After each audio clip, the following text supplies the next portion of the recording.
أعوذ بالله من الشيطان الرجيم. إن الحمد لله نحمده ونستعينه ونستغفره ونعوذ بالله من شرور أنفسنا ومن سيئات أعمالنا من يهده الله فلا مضل له ومن يضلل فلا هادي له وأشهد أن لا إله إلا الله وحده لا شريك له وأشهد أن محمدا عبده ورسوله يا أيها الذين آمنوا اتقوا الله حق تقاته ولا تموتن إلا وأنتم مسلمون يا أيها الناس اتقوا ربكم الذي خلقكم من نفس واحدة وخلق منها زوجها وبث منهما رجالا كثيرا ونساء واتقوا الله الذي تساءلون به والأرحام إن الله كان عليكم رقيبا يا أيها الذين آمنوا اتقوا الله وقولوا قولا سديدا يصلح لكم أعمالكم ويغفر لكم ذنوبكم ومن يطع الله ورسوله فقد فاز فوزا عظيما أما بعد فإن خير الحديث كتاب الله وخير الهدي هدي محمد صلى الله عليه وسلم وشر الأمور محدثاتها وكل محدثة بدعة وكل بدعة ضلالة وکل ضلالۃ فی النار۔ آج اللہ کے فضل و کرم سے آیت نمبر 27 کا آغاز کریں گے۔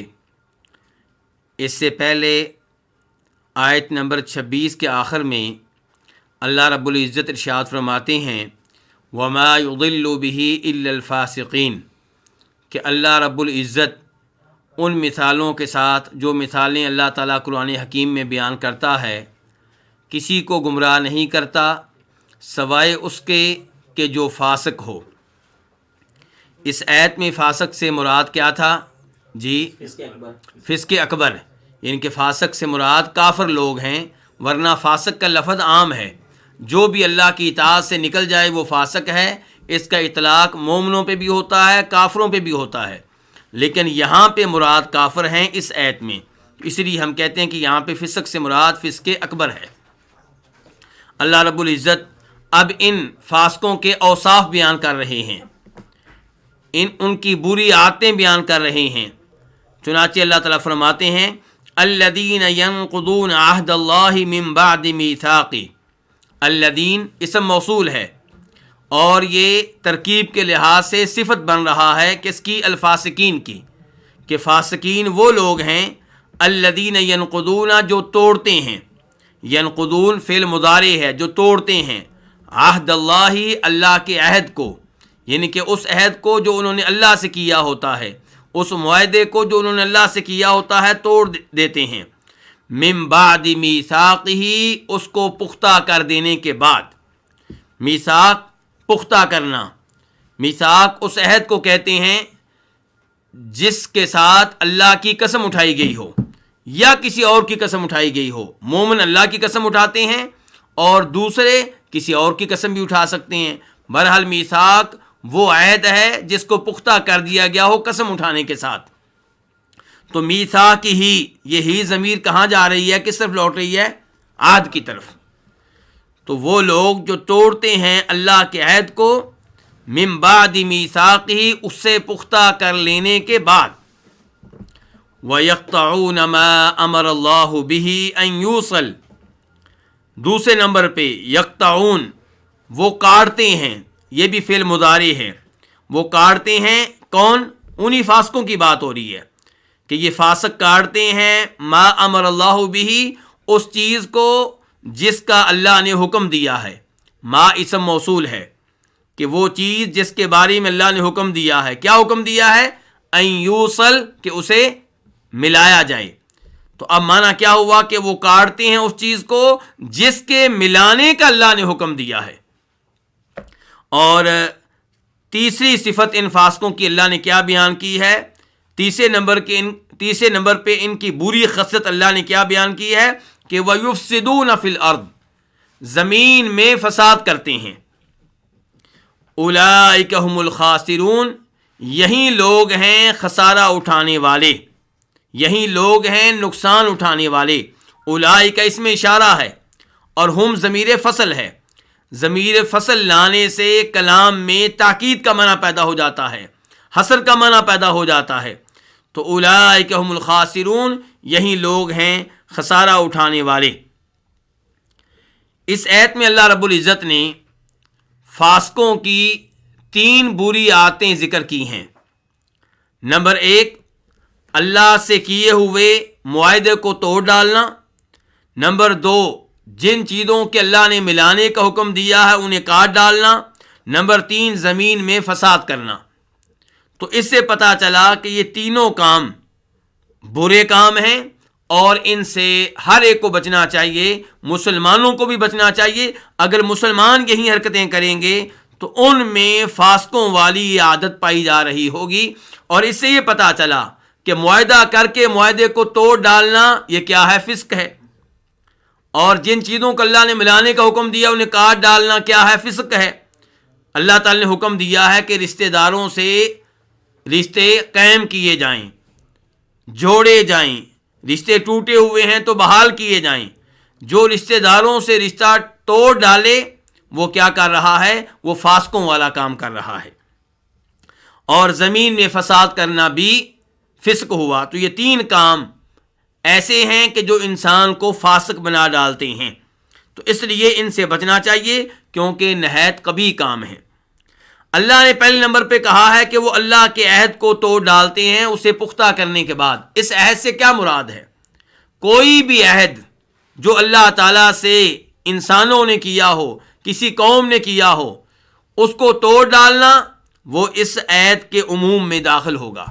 کیونکہ الذی اس میں موصول ہے اور اس میں موصول عموم کے لیے ہوتے ہیں. اس میں وہ سارے داخل ہو جاتے ہیں جن کے اوپر الفاظ کا اطلاق ہو رہا ہوتا ہے. تو جو اللہ کے عہد کو توڑ ڈالتے ہیں اس کی ایک مثال اللہ رب العزت کا وہ فرمان ہے جو سورہ مائدہ میں ہے. اللہ تعالیٰ فرماتے ہیں وَلَقَدْ أَخَذَ اللَّهُ مِيثَاقَ بَنِي إِسْرَائِيلَ وَبَعَثْنَا مِنْهُمُ 12 نَقِيبًا وَقَالَ اللَّهُ إِنِّي مَعَكُمْ لَئِنْ أَقَمْتُمُ الصَّلَاةَ وَآتَيْتُمُ الزَّكَاةَ وَآمَنْتُمْ بِرُسُلِي وَعَزَّرْتُمُوهُمْ وَأَقْرَضْتُمُ اللَّهَ قَرْضًا حَسَنًا لَأُكَفِّرَنَّ عَنْكُمْ سَيِّئَاتِكُمْ وَلَأُدْخِلَنَّكُمْ جَنَّاتٍ تَجْرِي مِنْ تَحْتِهَا الْأَنْهَارُ فَمَنْ كَفَرَ بَعْدَ ذَلِكَ مِنْكُمْ فَقَدْ ضَلَّ سَوَاءَ السَّبِيلِ فَبِمَا نَقْضِهِمْ مِيثَاقَهُمْ لَعَنَّاهُمْ وَجَعَلْنَا قُلُوبَهُمْ قَاسِيَةً. ان 2 آیتوں میں اللہ تعالیٰ وعدے کر رہے ہیں کہ میں نے بنی اسرائیل سے عہد لیا تھا اور بنی اسرائیل میں 12 نگران مقرر کیے گئے تھے اور اللہ تعالیٰ نے ان سے کہا تھا کہ میرے عہد کو پورا کرو گے تو میری معیت تمہیں ملے گی، میرا ساتھ تمہیں ملے گا، میری تائید تمہیں حاصل ہوگی. اب وہ معاہدہ کیا تھا؟ اللہ تعالیٰ کہتے ہیں کہ تم نے نماز قائم کرنی ہے، زکوٰۃ ادا کرنی ہے، وَآمَنْتُمْ بِرُسُلِي اور میرے رسولوں پہ ایمان لانا ہے، جو بھی رسول آ جائے. وَعَزَّرْتُمُوهُمْ بلکہ ایمان لانے کے بعد میرے رسولوں کی تائید کرنی ہے، ان کو قوت دینی ہے، ان کی مدد کرنی ہے. وَأَقْرَضْتُمُ اللَّهَ قَرْضًا حَسَنًا اور تم نے اللہ کو قرض حسنہ دینا ہے، یعنی کہ اللہ کی راہ میں مال خرچ کرنا ہے. کتنے کام ہو گئے؟ نماز قائم کرنا، زکوٰۃ ادا کرنا، رسولوں پہ ایمان لانا، رسولوں کی تائید کرنا، اللہ کی راہ میں مال خرچ کرنا. یہ ان کاموں کا مطالبہ کیا گیا تھا بنی اسرائیل سے. جوابی طور پہ اللہ تعالیٰ کیا کریں گے؟ لَأُكَفِّرَنَّ عَنْكُمْ سَيِّئَاتِكُمْ جو تم سے غلطیاں ہوں گی میں انہیں نظر انداز کر دوں گا، مٹا ڈالوں گا اور تمہیں جنت میں داخل کروں گا جن کے نیچے سے نہریں بہتی ہوں گی.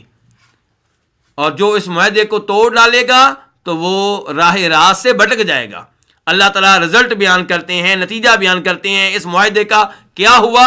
فَبِمَا نَقْضِهِمْ مِيثَاقَهُمْ انہوں نے اس معاہدے کو توڑ ڈالا تو لعناہم تب ہم نے ان پہ لعنت کی اور ان کے دلوں کو ہم نے سخت بنا ڈالا، سخت کر ڈالا. تو یہ ایک مثال ہے اس معاہدے کی جس کا تذکرہ اللہ رب العزت اس آیت میں بیان کر رہے ہیں. تو جو بھی معاہدے اللہ اور مخلوق کے مابین ہوئے انہیں توڑ ڈالنا کیا ہے؟ فسق ہے. اس کی ایک اور مثال سورہ بقرہ میں بھی ہے. وَإِذْ أَخَذْنَا مِيثَاقَ بَنِي إِسْرَائِيلَ لَا تَعْبُدُونَ إِلَّا اللَّهَ وبالوالدین احسانا وذی القربى والیتامى والمساکین وقولوا للناس حسنا واقیموا الصلاة وآتوا الزکاة ثم تولیتم الا قلیلا منکم وانتم معرضون۔ اللہ تعالیٰ اس آیت میں بھی بیان کر رہے ہیں کہ ہم نے بنی اسرائیل سے عہد لیا تھا۔ کیا عہد لیا تھا؟ کیا کرو گے؟ اللہ کی عبادت کرو گے، اللہ کے ساتھ شرک نہیں کرو گے، اور والدین کے ساتھ اس نے سلوک کرو گے، رشتہ داروں کے ساتھ اس نے سلوک کرو گے، یتیموں کے ساتھ اس نے سلوک کرو گے، مسکینوں کے ساتھ اس نے سلوک کرو گے، لوگوں کے ساتھ اخلاق کا برتاؤ کرو گے، نمازیں قائم کرو گے، زکوٰۃ ادا کرو گے۔ اللہ تعالیٰ فرماتے ہیں ان میں سے اکثر نے اس معاہدے کو توڑ ڈالا۔ تو بہرحال جو بھی معاہدہ اللہ اور اللہ کے بندوں کے مابین ہے اسے توڑ ڈالنا انسان کو فسق کی وادی میں داخل کر دیتا ہے، اور ان معاہدوں میں سے سب سے بڑا معاہدہ کیا ہے کہ اللہ کی عبادت کرنی ہے۔ تو الذین ینقضون عہد اللہ من بعد میثاقہ، جو اللہ کے عہد کو توڑ ڈالتے ہیں اسے پختہ کر دینے کے بعد، وَيَقْطَعُونَ مَا أَمَرَ اللَّهُ بِهِ أَن يُوصَلَ، اور کاٹ ڈالتے ہیں اس چیز کو جس کے ملانے کا اللہ نے حکم دیا ہے۔ ان یوصل یہ مصدر مؤول ہے، اور اس کا پہلی عبارت سے کیا تعلق ہے؟ ما امر اللہ بہ میں جو ضمیر مجرور ہے یہ اس سے بدل ہے۔ توڑ ڈالتے ہیں اس چیز کو جس کے بارے میں اللہ نے حکم دیا۔ کیا اللہ نے حکم دیا ہے؟ جوڑنے کا حکم دیا ہے۔ تو اس کی بہترین مثال کیا ہے؟ رشتہ داری جوڑنا۔ اللہ نے کئی چیزوں کو جوڑنے کا حکم دیا ہے، ان میں سے واضح ترین چیز جو ہماری سمجھ میں آ رہی ہے وہ کیا کہ رشتہ داروں سے تعلقات قائم کیے جائیں، انہیں توڑنے سے گریز کیا جائے۔ نبی علیہ الصلوۃ والسلام ارشاد فرماتے ہیں اس حدیث میں جسے امام بخاری نے روایت کیا ہے کہ لا يدخل الجنت قاطع، رشتہ داروں سے تعلقات توڑنے والا جنت میں داخل نہیں ہوگا۔ اس سے آپ اندازہ لگا سکتے ہیں کہ رشتہ داروں سے تعلقات توڑ دینا کتنا بڑا جرم ہے، کتنا بڑا گناہ ہے۔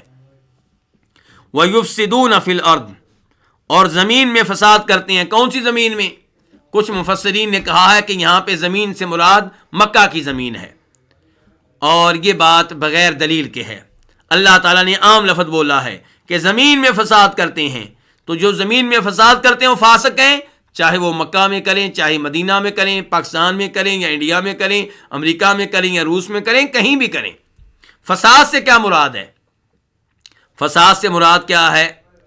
دونوں طرح کا فساد، حسی بھی معنوی بھی۔ حسی فساد کیا ہوتا ہے؟ جو ہمیں نظر آتا ہے، کسی کے گھر کو گرا دینا، کسی کو قتل کر ڈالنا، کسی کو تھپڑ مار ڈالنا۔ اور معنوی کیا ہے؟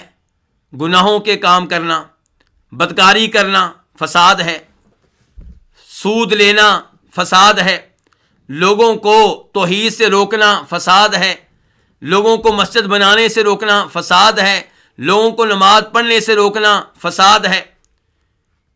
تو ہر طرح کا فساد جو ہے وہ انسان کو فاسق بنا دیتا ہے۔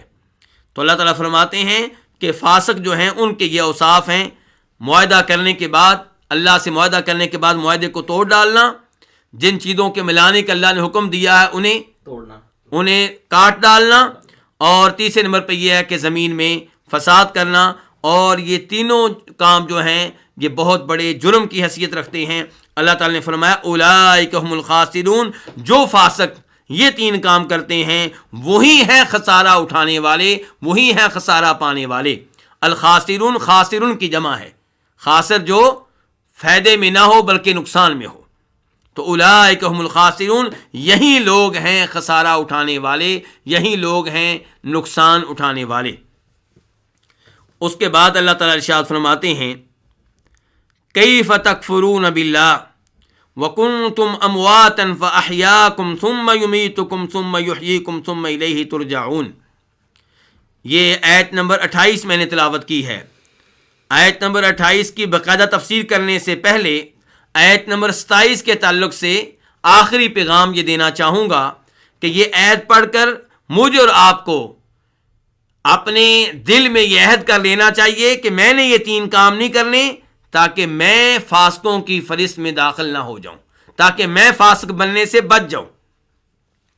تو اللہ تعالیٰ فرماتے ہیں آیت نمبر 28 میں کیف تکفرون باللہ، تم کیسے اللہ کے ساتھ کفر کرتے ہو، کیفا اسم استفہام ہے، یہ انکار کے لیے ہے، تعجب کے لیے ہے کہ تم کیسے اللہ کے ساتھ کفر کرتے ہو، کیسے اللہ کا انکار کرتے ہو، کیسے اللہ کی تکذیب کرتے ہو۔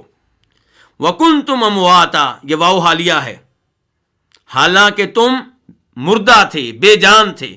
اموات میت کی جمع ہے، حالانکہ تم بے جان تھے۔ فَأَحْيَاكُمْ، تو اس نے تم کو حیات دی، اس نے تم کو زندگی دی۔ ثُمَّ يُمِيتُكُمْ، پھر وہ تم کو موت دے گا۔ ثُمَّ يُحْيِيكُمْ، پھر وہ تم کو زندگی دے گا، حیات دے گا۔ ثُمَّ إِلَيْهِ تُرْجَعُونَ، پھر تم اس کی طرف لوٹائے جاؤ گے۔ تکفرون فعل مضارع ہے، تم کفر کرتے ہو۔ امواتا کے بارے میں بتا چکا ہوں، میت کی جمع ہے۔ فَأَحْيَاكُمْ، احیا فعل ماضی ہے، اس کا مضارع کیا آتا ہے؟ یحیی، باب فعال ہے، احیا یحیی، احیا اس نے زندگی دی، حیات دی۔ یمیتو، امات یمیتو، یمیتو فعل مضارع ہے اور اس کا ماضی کیا ہے؟ اماتا، کہ وہ تمہیں موت دیتا ہے۔ یحییکم، یہ فعل مضارع آ گیا اسی فعل ماضی کا جو پہلے فعل ماضی کیا آیا تھا؟ احیا، اب اس کا مضارع آ گیا یحیی۔ ثم الیہ ترجعون، پھر اسی کی طرف تم لوٹائے جاؤ گے، الیہ اسی کی طرف۔ الیہ کی ضمیر کس طرف جا رہی ہے؟ اللہ رب العزت کی طرف۔ ترجعون تم لوٹائے جاؤ گے، ترجعون فعل مضارع ہے اور مجہول کے لیے آیا ہے۔ اب ہم اس آیت کی تفسیر پہ باقاعدہ طور پہ غور کرتے ہیں۔ کیف تکفرون باللہ، کیفا کے بارے میں نے بتایا تھا اسم استفہام ہے، اور اسم استفہام یہاں پہ کیوں آیا ہے؟ انکار کے لیے، تعجب کے لیے، کہ تمہارے اوپر تعجب ہوتا ہے، تم اللہ کے ساتھ کفر کرتے ہو۔ اللہ تعالیٰ انکار کر رہے ہیں، ڈانٹ رہے ہیں، کیونکہ اس استفہام کے بارے میں کہا گیا توبیخ کے لیے بھی ہے، تو اللہ تعالیٰ ڈانٹ رہے ہیں تم اللہ کے ساتھ کفر کرتے ہو۔ یعنی کہ انسان اپنے باپ کا انکار نہیں کرتا، باپ کو مانتا ہے، کیونکہ اس کو معلوم ہے کہ جب سے میں نے آنکھ کھولی ہے اسی کو باپ کہا جا رہا ہے، اور یہی مجھے کھانا لا کر دیتا ہے، اور یہی میرے گھر کا نظام اور سسٹم چلا رہا ہے۔ لیکن وہ اللہ جس نے تم کو عدم سے، جو تم کو عدم سے وجود میں لے کر آیا، تم بے جان تھے، ایک نطفے کی شکل میں تھے، اس نے تم کو زندگی دی، اس کے ساتھ کفر کرتے ہو۔ تو یہ استفہام کا تعلق پورے جملے کے ساتھ ہے، یعنی کہ اس اللہ کے ساتھ کفر کرتے ہو جس نے نطفے سے تم کو زندگی دی، پھر تم کو موت دے گا، پھر تم کو زندہ کرے گا، پھر اس کی طرف اٹھائے جاؤ گے، اس اللہ کے ساتھ کفر کرتے ہو۔ تعجب ہوتا ہے تمہارے اوپر۔ تو اللہ تعالیٰ کہہ رہے ہیں کیف تکفرون باللہ، تم کیسے اللہ کے ساتھ کفر کرتے ہو۔ وکنتم امواتا، جبکہ تم بے جان تھے۔ امواتا بے جان تھے، انسان پہلے کیا تھا؟ بے جان تھا، نطفہ تھا۔ جب یہ نطفہ ماں کے پیٹ میں آیا تو شروع میں بے جان تھا، پھر اللہ رب العزت نے اس سے زندگی دی، اس نطفے کو کیا بنایا؟ خون بنایا، خون سے گوشت بنا، پھر اللہ تعالیٰ نے اس میں روح ڈالی اور پھر وہ ایک انسان بن گیا۔ آپ اللہ رب العزت کی قدرت کا بھی اندازہ کریں، نطفہ ایک قطرہ جس کے اندر کوئی ہڈی نہیں ہوتی، وہ ایک قطرہ، اس سے اللہ تعالیٰ کتنا بڑا انسان بناتے ہیں۔ اس میں ہڈیاں ہوتی ہیں، اس میں خون ہوتا ہے، اس میں گوشت ہوتا ہے، اسی سے آنکھیں بن رہی ہیں، اسی سے کان بن رہے ہیں، اسی سے پاؤں بن رہے ہیں، اسی سے ہاتھ بن رہے ہیں، اسی سے پنڈلیاں بن رہی ہیں، اسی سے رانیں بن رہی ہیں، اسی سے شرمگاہیں بن رہی ہیں۔ یہ اللہ رب العزت کی قدرت دیکھیے آپ۔ تو وَكُنْتُمْ أَمْوَاتًا فَأَحْيَاكُمْ، تم بے جان تھے، مردہ تھے، اس نے تم کو زندگی دی۔ اللہ تعالیٰ نے روح پھونکی، انسان بن گیا۔ ثُمَّ يُمِيتُكُمْ، پھر وہ تم کو موت دے گا۔ یہاں موت سے کون سی موت مراد ہے؟ انسان دنیا میں اپنی زندگی گزارتا ہے 20 سال، 30 سال، 40 سال، 50 سال، 60 سال، اس کے بعد اپنی مدت مکمل ہو جانے کے بعد فوت ہوتا ہے، یہ موت مراد ہے یہاں پہ۔ ثُمَّ يُمِيتُكُمْ، پھر وہ تمہیں موت دے گا۔ ثُمَّ يُحْيِيكُمْ، پھر وہ تمہیں دوبارہ زندگی دے گا، تمہیں حیات دے گا۔ یہاں حیات سے کون سی حیات مراد ہے؟ قبروں سے دوبارہ اٹھائے گا، قبروں سے تمہیں دوبارہ اٹھائے گا، یہ زندگی ہے، یہ آخرت کی زندگی ہے۔ ثُمَّ إِلَيْهِ تُرْجَعُونَ، پھر تم اسی کی طرف لٹائے جاؤ گے. کس کی طرف؟ اللہ رب العزت کی طرف لٹائے جاؤ گے. کیوں لٹائے جاؤ گے؟ جزا کے لیے، حساب کتاب کے لیے. اللہ رب العزت کا ہر کام اس میں کوئی نہ کوئی حکمت ہے، حکمت سے خالی نہیں ہے. اللہ نے ہمیں پیدا کیا، یہ جہان بسایا، کوئی کھیل تماشا نہیں ہے. یہ بچوں کی طرح نہیں ہے کہ بچے ریت سے گھر بناتے ہیں پھر ختم کر دیتے ہیں، ایسا نہیں ہے. اللہ رب العزت نے ہمیں پیدا کیا، پھر ہمیں ہدایت دی، ہماری ہدایت کے لیے کتابیں نازل کی، رسول بھیجے، کتابوں میں ہمیں قانون دیا، شریعت دی، احکام دیے، کئی چیزیں حلال قرار دیں، کئی چیزوں سے روکا، منع کیا. اب روز قیامت سوال ہوگا. جنہوں نے اللہ کی شریعت پہ عمل کیا انہیں انعام ملے گا، جنہوں نے اللہ کی شریعت کو نظر انداز کیا انہیں سزا ملے گی. تو یہ اللہ رب العزت کی حکمت ہے اس دنیا کو بسانے میں. اللہ تعالیٰ فرماتے ہیں وَمَا خَلَقْتُ الْجِنَّ وَالْإِنسَ إِلَّا لِيَعْبُدُونَ، میں نے تمام جنوں کو، تمام انسانوں کو صرف اپنی عبادت کے لیے پیدا کیا ہے. پیدا تو کر ڈالا، اب جو عبادت کرے وہ اور جو نہ کرے دونوں برابر ہو جائیں، یہ اللہ کی حکمت سے خالی ہے. اللہ رب العزت نے ان کو انعام دینا ہے جو صرف اسی کی عبادت کرتے رہے، اس کے ساتھ کسی اور کو شریک نہ کرتے رہے. اور ان کو اللہ نے سزا دینی ہے جنہوں نے اللہ پہ ایمان لانے سے انکار کر دیا یا ایمان لانے کے بعد اللہ کے ساتھ اوروں کو شریک کرتے رہے. تو اللہ تعالیٰ یہاں پہ کہہ رہے ہیں کیف تکفرون باللہ، تم کیسے اللہ کے ساتھ انکار کرتے ہو، کیسے اللہ کی تکذیب کرتے ہو. اور اللہ کی تکذیب میں یہ بھی داخل ہے کہ آپ آخرت کو ماننے سے انکار کر دیں، کیونکہ اللہ کہہ رہا ہے کہ میں نے تمہیں دوبارہ اٹھانا ہے قبروں سے، حساب کتاب کرنا ہے. اور انسان یہ کہے کہ جب ہم مٹی ہو چکے ہوں گے، ہماری ہڈیاں بسیدہ ہو چکی ہوں گی، پھر ہمیں کون اٹھائے گا؟ من یحیی العظام وہی رمیم، کون ہڈیوں کو زندگی دے گا جبکہ بسیدہ ہو چکی ہوں گی؟ اللہ تعالیٰ کہتے ہیں قل یحییھا الذی انشأھا اول مرہ، ان ہڈیوں کو وہی زندگی دے گا جس نے پہلی بار پیدا کیا تھا، جس نے نطفے سے پیدا کیا تھا. اس کے لیے مٹی سے تمہیں دوبارہ اٹھانا کون سا مشکل ہے؟ تو بہرحال اس آیت میں ایک تو پتہ چلا اللہ کے اوپر ایمان لانا، اور دوسرا آیت کا جو آخری جملہ ہے الیہ ترجعون، اس سے پتہ چلا آخرت کے اوپر ایمان لانے کے بارے میں. ثم الیہ ترجعون، آخرت پہ ایمان لانا نہایت ضروری ہے. اس کے بعد اللہ تعالیٰ فرماتے ہیں آیت نمبر 29 میں هو الذی خلق لکم ما فی الارض جمیعا، وہی ہے. ہوا ضمیر کدھر جا رہی ہے؟ اللہ تعالیٰ کی طرف. وہی ہے، وہی هو الذی خلق لکم، وہی ہے جس نے پیدا کیا. الذی خلق، جس نے پیدا کیا. لکم، تمہارے لیے، تمہاری وجہ سے، لام تعلیل کے لیے ہے. جس نے تمہاری وجہ سے، تمہارے سبب سے پیدا کیا. کیا پیدا کیا؟ خلق کا مفعول کیا ہے؟ فاعل کا تمہیں پتا ہے کہ وہ اللہ ہے. پیدا کس کو کیا؟ مخلوق کیا ہے؟ ما فی الارض جمیعا، وہ جو زمین میں ہے، جمیعاً سارے کا سارا. ما اسم موصول ہے، اور اسم موصول کس کے لیے ہوتا ہے؟ عموم کے لیے. جو چیز بھی زمین پہ ہے وہ اللہ کی مخلوق ہے. جانور، پرندے، درخت، دریا، پہاڑ، انسان، جن، جو چیز بھی آپ کے ذہن میں آتی ہے اور زمین پہ موجود ہے وہ اللہ کی کیا ہے؟ مخلوق ہے. اور اللہ انسان کو مخاطب کر کے کہہ رہے ہیں کہ اے انسان تو بھی مخلوق ہے، لیکن جو زمین پہ مخلوقات ہیں وہ ساری کی ساری ہم نے تیرے لیے، تیری خاطر پیدا کی ہیں. هو الذی خلق لکم ما فی الارض جمیعا، جمیعاً حال ہے کس سے؟ ما سے.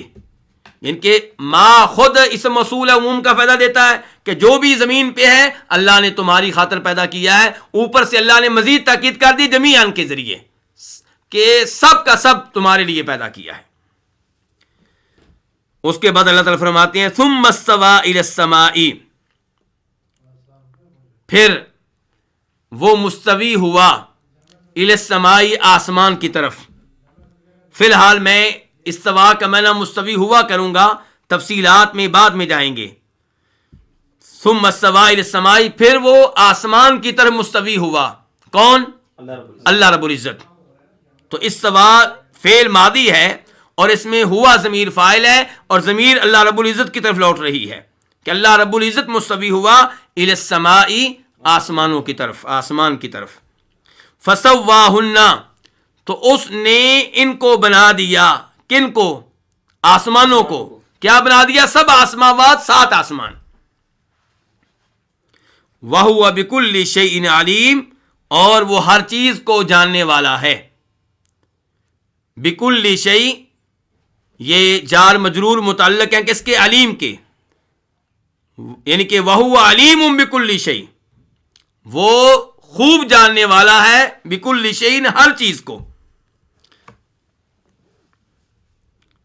تو اللہ رب العزت نے اس آیت میں یہ بیان کرنا چاہا ہے کہ میں تمہارا خالق ہوں اور تمہارے لیے میں نے ہر چیز کو پیدا کیا ہے. یہ میرا تمہارے اوپر بہت بڑا انعام ہے، میرا تمہارے اوپر بہت بڑا احسان ہے. اور تم شکر ادا کرنے کی بجائے، میری عبادت میں مزید مگن ہونے کی بجائے تم مجھے ماننے سے انکار کرتے ہو، میرے وجود کے منکر ہو. جو عقیدہ میں نے دیا ہے اسے نہیں مانتے ہو، جو کتابیں میں نے نازل کی ہیں انہیں نہیں مانتے ہو، جو شریعت میرے رسول لے کر آئے ہیں ان کا انکار کرتے ہو. جو اللہ تمہارا خالق اور جس نے تمہاری خاطر اتنی مخلوقات پیدا کی، تمہیں چاہیے تھا کہ اس کا شکر ادا کرتے، صبح و شام اس کی بندگی کرتے، صبح و شام اس کے کلام کو پڑھتے، اس کے کلام سے عقائد اخذ کرتے. لیکن تم نے عجیب کام کیا کہ تم نے کفر کیا. یہ بالکل وہی انداز ہے جو انداز سورہ حامیم سجدہ میں ہے. قل اَإِنَّكُمْ لَتَكْفُرُونَ بِالَّذِي خَلَقَ الْأَرْضَ فِي يَوْمَيْنِ وَتَجْعَلُونَ لَهُ أَنْدَادًا ذَلِكَ رَبُّ الْعَالَمِينَ وَجَعَلَ فِيهَا رَوَاسِيَ مِنْ فَوْقِهَا وَبَارَكَ فِيهَا وَقَدَّرَ فِيهَا أَقْوَاتَهَا فی 4 ایام سواء للسائلین ثم استوى الى السماء وهي دخان فقال لها وللارض ائتيا طوعا او كرها قالتا اتينا طائعين فقضاهن 7 سماوات في يومين واوحى في كل سماء امرها. بالکل وہی مضمون جو وہاں پہ بیان ہوا، وہاں پہ تفصیل کے ساتھ، وہی مضمون یہاں پہ بیان ہوا ہے اختصار کے ساتھ، اجمال کے ساتھ. جو آیتیں وہاں پہ آئی ہیں اور جو میں نے آپ کے سامنے تلاوت کی ہیں ان کا مفہوم کیا ہے؟ اللہ تعالیٰ وہاں پہ بھی یہی کہہ رہے ہیں قل اَإِنَّكُمْ لَتَكْفُرُونَ بِالَّذِي خَلَقَ الْأَرْضَ، کیا تم اس ذات کے ساتھ کفر کرتے ہو جس نے زمین کو پیدا کیا کتنے دنوں میں؟ 2 دنوں میں. وَتَجْعَلُونَ لَهُ أَنْدَادًا، اور تم اس کے لیے کئی لوگوں کو، کئی چیزوں کو شریک بناتے ہو. ذالک، ان کے خالق وہ اکیلا، اور جب عبادت کی باری آتی ہے تو اس کے ساتھ کئی اوروں کو شریک بنا دیتے ہو. ذالک رب العالمین، وہ تمام جہانوں کا رب ہے، سب کا مالک ہے، سب کا خالق ہے، سب کے امور کا مدبر ہے، سب کو پالنے والا ہے، اس کے ساتھ کفر کرتے ہو. وجعل فیہا رواسی، وہ ہے جس نے زمین پیدا کی 2 دنوں میں، پھر زمین کے اوپر کیا رکھے؟ پہاڑ رکھے.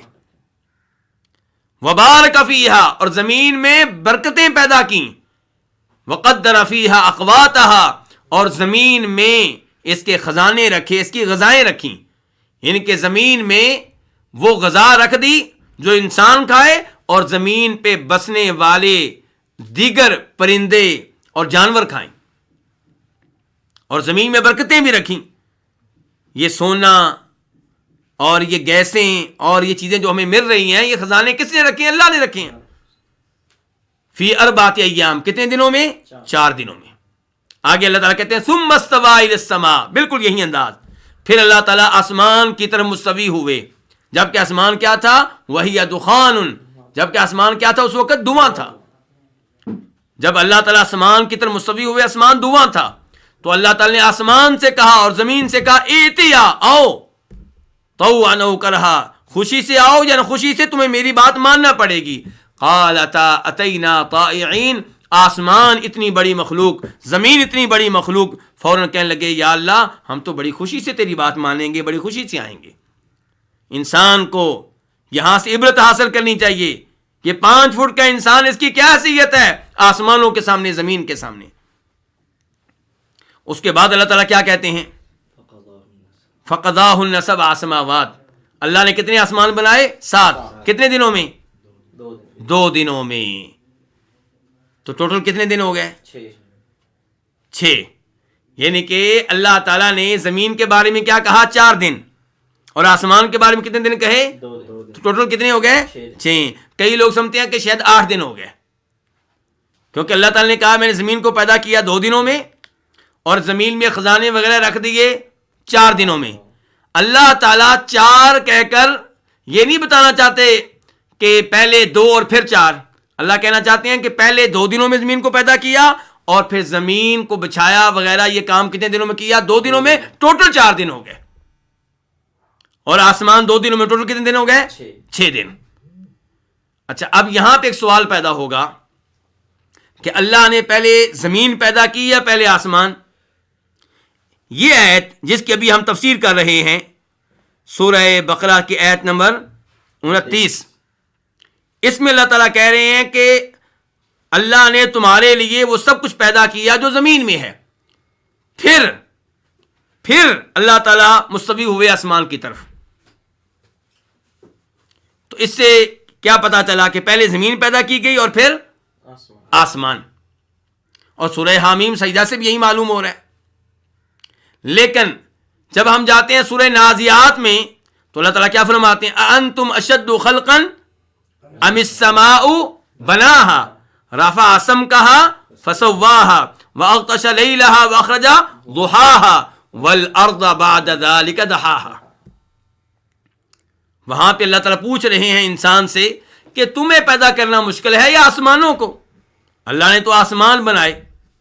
اور اس کے بعد اللہ تعالیٰ کہتے ہیں اور اس کے بعد اللہ نے زمین کو بچھایا. اخرج منہا ماءہا ومرعاہا, زمین سے زمین کا پانی نکالا, زمین کا چارہ نکالا. تو اب سورہ نازعات اور سورہ بقرہ کی یہ آیت جس کی ہم تفسیر کر رہے ہیں, اور سورہ حامیم سجدہ کی وہ آیتیں جن کی ابھی میں نے تلاوت کی ہے, ان میں لگتا ہے کہ شاید آپس میں کوئی تعارض ہے, تناقض ہے, تضاد ہے. اس بارے میں سوال عبداللہ ابن عباس سے بھی ہوا رضی اللہ تعالیٰ عنہما, اور دیگر ائمہ تفسیر نے بھی اس موضوع کی وضاحت کی ہے. اس کا خلاصہ یہ ہے کہ اللہ رب العزت نے پہلے زمین کو پیدا کیا ہے, اس کے بعد اللہ نے کس کو پیدا کیا؟ آسمان کو, اور اس کے بعد اللہ نے زمین بچھائی ہے. جس زمین کو اللہ پہلے پیدا کر چکے تھے اس کو بچھایا ہے. تو اس لیے آپس میں کوئی تعارض نہیں ہے. تو بہرحال اللہ تعالیٰ کہہ رہے ہیں هو الذی خلق لکم ما فی الارض جمیعا, وہی ہے جس نے تمہاری خاطر پیدا کیا جو کچھ زمین میں ہے جمیعاً, سارے کا سارا. اچھا, یہ تو واضح ہو گیا کہ اللہ نے پہلے زمین کو پیدا کیا, پھر آسمانوں کو پیدا کیا, اور باقی رہ گیا یہ کہ استوا الی السماء کا معنی کیا ہے. استوا کا فاعل پہلے بتا چکا ہوں, لیکن اس موضوع پہ مزید گفتگو ہونا باقی ہے. لیکن اس سے پہلے ہم اس آیت کے پہلے جملے کی طرف آئیں گے. اللہ تعالیٰ کہتے ہیں وہی ہے جس نے تمہاری خاطر پیدا کیا جو کچھ زمین میں ہے جمیعاً, سارے کا سارا. اس سے کیا پتا چلا؟ اس سے یہ پتا چلا کہ زمین میں جتنی بھی مخلوقات ہیں وہ انسان کے لیے حلال ہیں. اگر کوئی چیز حرام ہے تو وہ اللہ نے بتا دی ہے, اگر کوئی چیز حرام ہے تو نبی علیہ الصلوۃ والسلام نے بتا دی ہے. اور جن چیزوں کے معاملے میں اللہ نے اور اللہ کے رسول نے خاموشی اختیار کی ہے وہ ساری کی ساری چیزیں حلال ہیں, کیونکہ اللہ تعالیٰ کہہ رہے ہیں کہ زمین پہ جو کچھ ہے ہم نے تمہاری خاطر پیدا کیا ہے. تو جب وہ انسان کی خاطر پیدا کی گئی ہیں تو انسان کے لیے حلال ہیں. میں اگر کوئی پرندہ پکڑتا ہوں اور اسے ذبح کر کے اس کا گوشت کھاتا ہوں تو مجھ سے کوئی کہے کہ یہ حرام ہے تو میں اسے کیا کہوں گا؟ جی, میں اسے کہوں گا اللہ نے کہا هو الذی خلق لکم ما فی الارض جمیعا, اس زمین پہ جو کچھ ہے وہ اے انسان تمہارے لیے پیدا کیا ہے، یعنی کہ وہ انسان کے لیے حلال ہے، تم حرام کہہ رہے ہو، دلیل لے کر آؤ۔ دلیل وہ دے گا جو حرام کہنے والا ہے، دلیل وہ نہیں دے گا جو حلال کہنے والا ہے۔ بالکل وہی انداز ہے۔ اللہ تعالیٰ کہتے ہیں احل لکم صید البحر، تمہارے لیے سمندر کا شکار کیا کر دیا گیا ہے؟ حلال کر دیا گیا ہے۔ اب کچھ لوگ سمندری کئی چیزوں کو حرام کہتے ہیں بغیر کسی دلیل کے، اور پھر مطالبہ ان سے کرتے ہیں جو حلال کہنے والے ہیں، کہتے ہیں کیا دلیل ہے کہ یہ چیز حلال ہے؟ جھینگا کہتے ہیں کہ جھینگا جھینگے کے بارے میں کہتے ہیں جی حرام ہے، مکروہ ہے۔ ہم کہتے ہیں بھی دلیل لے کر آؤ۔ کوئی دلیل نہیں ہے جس دلیل کی وجہ سے اس کو حرام کہا جا سکے۔ اللہ نے تو کہہ دیا ہے کہ سمندر کا شکار بھی حلال اور سمندر کا طعام بھی حلال، یعنی کہ جو زندہ چیز تم سمندر سے پکڑو، سمندری چیز ہو، وہ بھی حلال، اور جو مردہ چیز تم سمندر سے پکڑو اور سمندر میں رہنے والی ہو، وہ بھی تمہارے لیے حلال ہے۔ تو یہی انداز یہاں پہ ہے۔ ہمارے کئی بھائی یہ سوال کرتے ہیں، اور ایسا میرے ساتھ کئی دفعہ مسجد نبوی میں درس دیتے ہوئے ہوا، کہتے ہیں کہ آپ لوگ کہتے ہیں کہ کتاب و سنت میں پورا دین بیان کر دیا گیا ہے، پوری شریعت بیان کر دی گئی ہے، کتاب و سنت کی موجودگی میں بزرگوں کے فتاوی کی ضرورت نہیں ہے، ان کے اقوال کی ضرورت نہیں ہے، ان کی فقہ کی ضرورت نہیں ہے، تو پھر آپ یہ بتائیں کہ بھینس کیسے حلال ہے؟ بھینس کا گوشت آپ کیسے کھاتے ہیں؟ اس کا دودھ کیسے پیتے ہیں؟ ہمارے یہ بھائی جو ایسا سوال کرتے ہیں، ان کے ذہن میں یہ بات ڈال دی گئی ہے کہ بھینس حلال ہوئی ہے بزرگوں کے فتوے کے ذریعے، بزرگوں کے قول کے ذریعے، اور بزرگوں کی رائے کے ذریعے، اور ان کی فقہ کے ذریعے، ورنہ وہ حلال نہیں ہے۔ تو ہماری گزارش یہ ہے کہ اگر ہم یہ مان لیں کہ بھینس کتاب و سنت کے ذریعے حلال نہیں ہوئی، آپ کے بزرگوں کے فتوے کے ذریعے حلال ہوئی ہے، ان کی فقہ کے ذریعے حلال ہوئی ہے، اس کا مطلب یہ ہے کہ یہ بنیادی طور پہ پھر حلال نہیں ہے۔ دوسرے نمبر پہ اس کا مطلب یہ ہوا کہ کتاب و سنت کی شکل میں دین مکمل نہیں ہے۔ اللہ نے تو کہا تھا الیوم اکملت لکم دینکم، میں نے دین مکمل دے دیا ہے، اور آپ ہمارے منہ سے یہ نکلوانا چاہتے ہیں کہ مکمل اللہ نے نہیں کیا، اللہ کے رسول پہ مکمل نہیں ہوا، بعد میں آنے والے بزرگوں نے مکمل کیا ہے۔ ایسا نہیں ہے۔ آپ کے بزرگوں نے فتویٰ دیا کہ بھینس حلال ہے، تو انہوں نے کہاں سے فتویٰ لیا؟ قرآن سے لیا۔ هو الذی خلق لکم ما فی الارض جمیعا، یہ آیت اور اس جیسی دیگر نصوص سے لیا۔ تو بھینس حلال ہوئی ہے قرآن کے ذریعے، بھینس حلال ہوئی ہے قرآن و حدیث کی نصوص کے ذریعے۔ اور اگر آپ کہتے ہیں قرآن و حدیث کے ذریعے حلال نہیں ہے، صرف بزرگوں کے فتوے کے ذریعے حلال ہے، تو پھر تو ایسی چیز کو حلال ماننا ویسے ہی مشکل ہو جائے گا۔ اور دوسرے نمبر پہ اعتراض آئے گا اللہ تعالیٰ کے اس فرمان پہ جس میں اللہ تعالیٰ کہتے ہیں کہ میں نے دین مکمل کر دیا۔ تو ہمارے ایسے بھائی ایسی عجیب و غریب باتیں کر جاتے ہیں جن میں کتاب و سنت کی توہین ہو رہی ہوتی ہے، اور وہ سمجھتے ہیں کہ ہم بزرگوں کی شان میں اضافہ کر رہے ہیں، حالانکہ بزرگوں نے ایسی کوئی بات کبھی نہیں کی جس میں قرآن و حدیث کی توہین ہو۔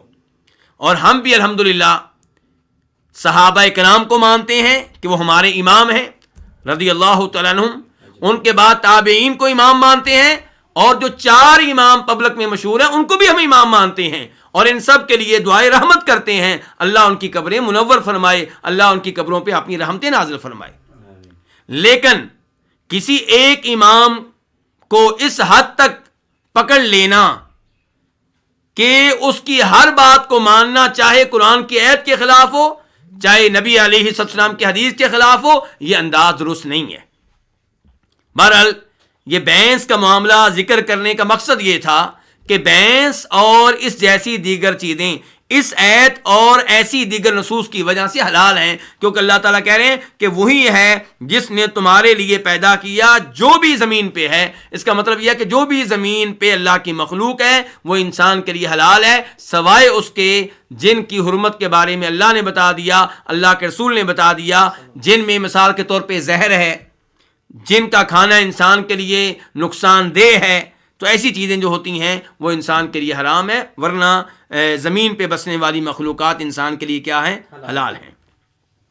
اور یہاں پہ ایک اور چیز کی طرف بھی مجھے اشارہ کرنا پڑے گا، اور وہ یہ کہ مخلوقات کے معاملے میں ہم کیا کہیں گے؟ اصول کیا ہے؟ بنیادی بات کیا ہے کہ ہر مخلوق جو زمین پہ رہتی ہے ہمارے لیے کیا ہے جی؟ حلال ہے۔ حرام وہ ہے جس کو اللہ حرام کہیں، اللہ کے رسول حرام کہیں صلی اللہ علیہ وسلم۔ اور عبادات کا معاملہ اس کے برعکس ہے۔ عبادت کی باری آتی ہے تو یہ نہیں کہیں گے کہ ہر عبادت جائز ہے، جو بھی عبادت کرو درست ہے، نہیں، وہاں پہ اصول بالکل اس کے برعکس ہوگا، کیونکہ وہاں پہ نبی علیہ الصلوۃ والسلام فرماتے ہیں، بخاری مسلم کی حدیث میں سے ہے کہ من احدث فی امرنا ھذا ما لیس منہ فہو رد من عمل عملا لیس علیہ امرنا فہو رد، جو کوئی ہمارے دین میں نیا کام ایجاد کرے، نیا کام داخل کرے، وہ مردود ہے، ریجیکٹ ہے، اس لیے نئی عبادت ممنوع ہے۔ اور جو کوئی عبادت کرے گا اس کو دلیل دینا ہوگی عبادت کے درست ہونے کی، عبادت کے ٹھیک ہونے کی۔ میں ہر عبادت کو کہوں گا غلط ہے، میرے سامنے جو بھی نئی عبادت ہوگی میں کہوں گا غلط ہے، جو کہتا ہے کہ ٹھیک ہے دلیل وہ دے گا، جبکہ وہ مخلوقات جو زمین میں بستی ہیں وہاں پہ اصول بالکل اس کے الٹ ہے۔ وہاں پہ کیا ہے؟ ہر مخلوق ہمارے لیے حلال ہے سوائے اس کے جس کو حرام قرار دیا گیا، اور عبادت میں ہر عبادت ممنوع ہے سوائے اس عبادت کے جس کو درست قرار دیا گیا۔ تو لوگ ہم سے کہتے ہیں کہ آپ کہتے ہیں یہ کام بھی بدعت ہے، یہ بھی بدعت ہے، یہ بھی بدعت ہے، یہ بھی بدعت ہے، دلیل کیا ہے؟ دلیل ایک ہی حدیث ہے ہمارے پاس۔ آپ نے کہہ دیا کہ جو بھی ہمارے دین میں کوئی نیا کام داخل کرے وہ مردود ہے، ناقابل قبول ہے۔ تو اللہ تعالیٰ فرماتے ہیں هو الذی خلق لکم ما فی الارض جمیعا، وہی ہے جس نے تمہاری خاطر پیدا کیا جو بھی زمین پہ ہے، جمیعاً سارے کا سارا۔ اس کے بعد اللہ تعالیٰ فرماتے ہیں ثم استوى الی السماء، پھر وہ مستوی ہوا آسمان کی طرف۔ استوا کا معنی کیا ہے؟ اس میں دو بڑے قول ہیں علماء کرام کے۔ پہلا قول، استوا کا معنی یہ ہے کہ بلند ہوا۔ دیکھیں، ایک ہوتا ہے استوا علی، یعنی کہ ایک وہ استوا ہوتا ہے جس کا صلہ اعلی ہوتا ہے، ایک وہ استوا ہوتا ہے جس کے بعد اعلی آتا ہے۔ مثال کے طور پہ الرحمن علی العرش استوا، رحمان عرش پہ مستوی ہوا، وہاں پہ استوا کا معنی کیا ہے؟ بلند ہوا، وہاں پہ بلند ہوا۔ سلف صالحین کے اس بات پہ اتفاق ہے کہ وہاں پہ استوا کا معنی کیا ہے؟ بلند ہوا۔ لیکن یہاں پہ استوا کے بعد آیا ہے الہ، اس لیے اختلاف پیدا ہو گیا کہ کیا یہاں پہ استوا کا معنی بلند ہوا ہے، اور دوسرا قول کیا ہے کہ استوا کا معنی قصد و اقبل، کہ اس نے قصد کیا، وہ متوجہ ہوا۔ پہلا معنی کیا تھا؟ ثم استوى الى السماء، پھر وہ بلند ہوا آسمانوں کی طرف۔ اس قول کو اختیار کیا ہے امام طبری رحمہ اللہ نے، اور اس کے حق میں دلائل دیے ہیں۔ دوسرے قول کے اوپر رد کیا ہے۔ یہی قول ہے امام ابن تیمیہ کا، یہی قول ہے امام ابن القیم کا۔ اور دوسرا قول کیا ہے کہ استوا کا معنی کیا ہے؟ اس نے قصد کیا، ارادہ کیا، متوجہ ہوا، ان کے ثم استوى الى السماء، پھر اس نے قصد کیا آسمانوں کا، پھر وہ متوجہ ہوا آسمانوں کی طرف۔ یہ قول امام فرا کا ہے، یہ معتزلہ کے امام زمخشری کا ہے، اور یہ سلفیوں کے بڑے امام اور بہت اچھے مفسر امام ابن کثیر کا بھی ہے۔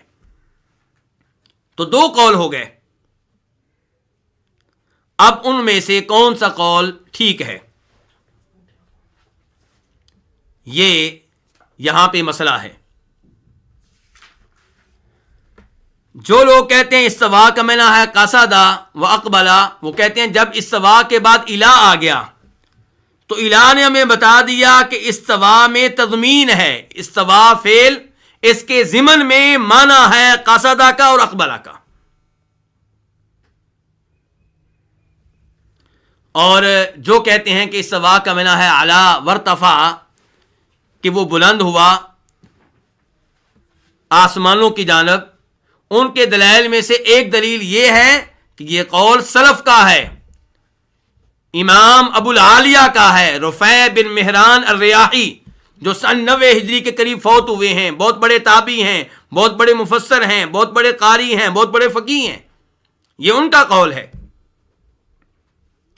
اور امام بخاری ابو العالیہ کے قول کو بطور معلق صحیح بخاری میں لے کر آئے ہیں، اور امام ابن ابی حاتم اس قول کو بطور موصول اپنی تفسیر میں لے کر آئے ہیں، اور حافظ ابن حجر نے اس قول کی سند کو جید قرار دیا ہے، عمدہ قرار دیا ہے۔ تو ثم استوى الى السماء، پھر وہ بلند ہوا آسمانوں کی طرف۔ ایک رائے یہ ہے، شاید یہ مناسب ہو کہ یہ کہا جائے کہ استوا کا معنی ہے بلند ہوا، اور چونکہ بعد میں الہ بھی آیا ہے تو اس کے ضمن میں معنی ہے قصد کرنے کا بھی، کہ پھر اس نے آسمان کی طرف بلند ہوتے ہوئے آسمانوں کا قصد کیا، تو یہ بھی ایک رائے ہے۔ تو بہرحال استوا کے معنی میں علو ماننا ضروری ہے، بلندی ماننا ضروری ہے کہ اللہ آسمانوں کی طرف بلند ہوا۔ اب چاہے آپ اس کے ضمن میں قصد کا اور اقبالہ کا معنی بھی مان لیں، کہ یہ مان لیں کہ اللہ آسمانوں کی طرف بلند ہوا، آسمانوں کا قصد کرتے ہوئے، آسمانوں کی جانب توجہ دیتے ہوئے۔ تو ثم استوى الى السماء، پھر وہ بلند ہوا آسمانوں کی طرف۔ تو فاعل کون بن رہا ہے؟ لفظ اللہ۔ بلند کون ہوا؟ اللہ رب العزت۔ یہاں پہ ایک دو قول اور بھی ہیں، عجیب سے قول ہیں جن کے اوپر زیادہ توجہ دینے کی ضرورت نہیں ہے۔ مثال کے طور پہ کہا جاتا ہے استوى الى السماء، آسمان کی طرف چڑھا کون؟ اللہ کا حکم، خود اللہ تعالیٰ نہیں بلکہ اللہ کا حکم۔ اور ایک چوتھا قول یہ ہے کہ آسمانوں کی طرف چڑھا کون؟ دھواں، زمین اللہ نے پیدا کی، زمین کا دھواں آسمانوں کی طرف چڑھا۔ تو بہرحال یہ دو قول ایسے ہیں جو ناقابل التفات ہیں، ناقابل توجہ ہیں، اس قابل نہیں ہے کہ ان کے اوپر بہت زیادہ توجہ دی جائے۔ اور صحیح بات یہ ہے کہ استوا کا فاعل کون ہے؟ لفظ اللہ، یعنی کہ اللہ تعالیٰ آسمانوں کی طرف مستوی ہوئے، اللہ تعالیٰ آسمانوں کی جانب چڑھے۔ اس کے بعد کیا؟ فسواہن، اللہ نے ان کو بنایا۔ سواہن، ہن کی ضمیر کدھر جا رہی ہے؟ السماء کی طرف۔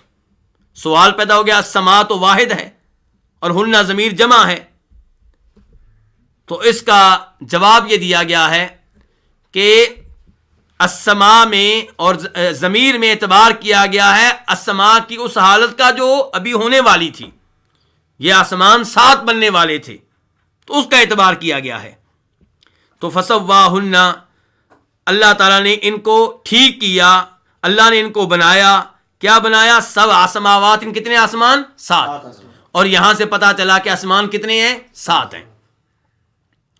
کئی لوگوں کی رائے ہے کہ ہو سکتا ہے کہ آسمان 7 سے زائد ہوں۔ بھئی ہو سکتا ہے، یہ تو بہت کچھ کہا جا سکتا ہے، لیکن دلیل کوئی نہیں ہے۔ یہاں پہ اللہ نے 7 آسمان کہے ہیں، دیگر کئی نصوص میں بھی 7 آسمانوں کا تذکرہ آیا ہے، 8ویں آسمان کا کہیں تذکرہ نہیں آیا۔ اچھا، اب دوسرا سوال یہ ہوگا کہ زمینیں کتنی ہیں؟ تو زمینیں بھی 7 ہی ہیں۔ کیسے پتا چلا؟ اللہ تعالیٰ فرماتے ہیں سورہ طلاق کے آخر میں، اللہ الذی خلق 7 سماوات ومن الارض مثلہن، اللہ نے 7 آسمان بنائے اور اتنی ہی زمینیں بنائیں، تو کتنی زمینیں ہو گئیں؟ 7۔